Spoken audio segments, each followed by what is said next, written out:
Hello, আসসালামু আলাইকুম। তিতাস বাংলা টিপসের পক্ষ থেকে আপনাদের সবাইকে জানাই আন্তরিক শুভেচ্ছা ও অভিনন্দন। তো আমি আজকে একটি সিম্পল ব্যাপার নিয়ে আলোচনা করব। ব্যাপারটি হচ্ছে কিভাবে আমরা ইন্টারনেট ডাউনলোড ম্যানেজার উইন্ডোজ 10 এ যদি ইউটিউব তথা সব ভিডিও সাইটে কাজ না করে কিভাবে আপনি এই ইন্টারনেট ডাউনলোড ম্যানেজারটিকে কাজ করাবেন সেই বিষয়টি দেখাবো। অনেকে দেখা যায় ইন্টারনেট ডাউনলোড ম্যানেজার ইনস্টল করার পরেও ব্রাউজারে ঠিকঠাক মতো কাজ করে না। তো কেন কাজ করে না সেই বিষয়টি আগে বুঝতে হবে।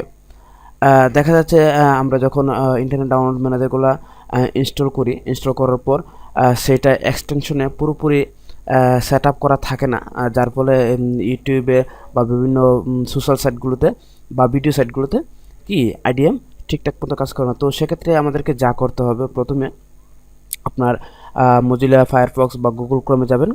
গুগল ক্রোমে যাওয়ার পর আপনি যাবেন সেখান থেকে মোর টুলস থেকে যাবেন এক্সটেনশন। হ্যাঁ, এক্সটেনশন অপশনে এখানে একটি বিষয় লক্ষ্য করুন। দেখুন এখানে একটি অপশন দেওয়া আছে, এখানে ইনেবল লেখাটিতে টিক চিহ্ন দেওয়া নেই। সেক্ষেত্রে আমাদেরকে যা করতে হবে, ইনেবল লেখাটিতে টিক চিহ্ন দিতে হবে। হ্যাঁ হ্যাঁ, দেওয়ার পর এখন আপনি এই দুইটাতে টিক চিহ্ন দিয়ে দেন। এখন আপনার যে কোনো ভিডিওতে, আমি যদি একটা ভিডিও দেখাই তাহলে যে কোনো ভিডিওতে এখন